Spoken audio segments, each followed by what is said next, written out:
আজ আমরা দেখতে চলেছি শহরের মধ্যে এক পুরনো বাড়ির ঘটনা। সবাই বলতো বাড়িটি অভিশপ্ত। কেউ কখনো রাতে সেখানে থাকতে পারতো না, কারণ রাত হলেই বাড়িতে ভিতরে থেকে শোনা যেত অদ্ভুত সব আওয়াজ। কেউ যেন ফিস ফিস করে কথা বলছে, দরজা জানালা খুলছে আর বন্ধ করছে। কখনো বা কান্নার আওয়াজ পাওয়া যায়। আসলে পুরনো এইসব বাড়িতে জিন-ভূত থাকেই।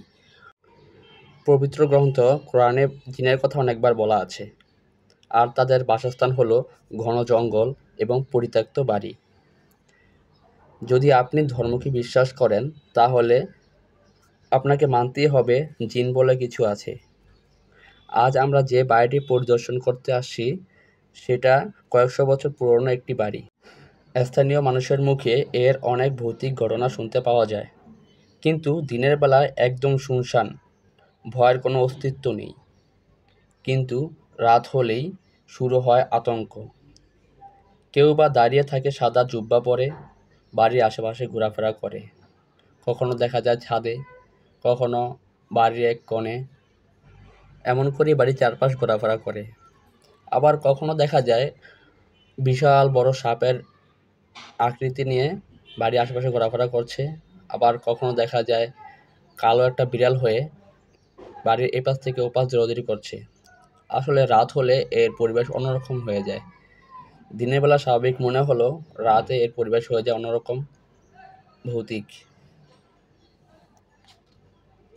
গভীর রাতে শুনতে পাওয়া যায় মৃদু কান্নার আওয়াজ। বাড়িটির এই ভৌতিক কর্মকাণ্ডের কারণে রাতে এই বাড়িতে প্রবেশ সম্পূর্ণভাবে নিষেধ। তাই আমরা অনুমতি নিয়ে দিনের বেলায় কোনো একটি সময় সেই বাড়িটি পরিদর্শনের উদ্দেশ্যে যাই এবং তার ডিটেলস আপনাদের মাঝে তুলে ধরার চেষ্টা করি। এসবই স্থানীয় লোকের মুখে শোনা। আসলে এই সম্পর্কে আমাদের জানার অনেক আগ্রহ ছিল, তাই আমরা বাড়িটি তন্ন তন্ন করে এদিক সেদিক সব কিছু দেখার চেষ্টা করছি। বাড়ির মেঝে পুরো পরিত্যক্ত, কোথাও কোনো মানুষের চিহ্ন বলতে কিছু নেই।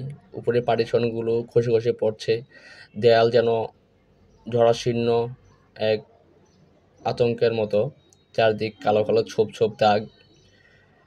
ভিতরটায় যাওয়ার চেষ্টা করিনি, কারণ স্থানীয় মানুষ বলেছে যে ভিতরে যাওয়াটা ঠিক নয়। এই জন্য আমরা বাইরে থেকে যত পারছি ক্যাপচার করছি আর আপনার কাছে তুলে ধরছি।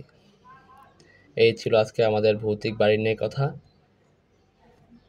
সবাই ভালো থাকবেন, সুস্থ থাকবেন।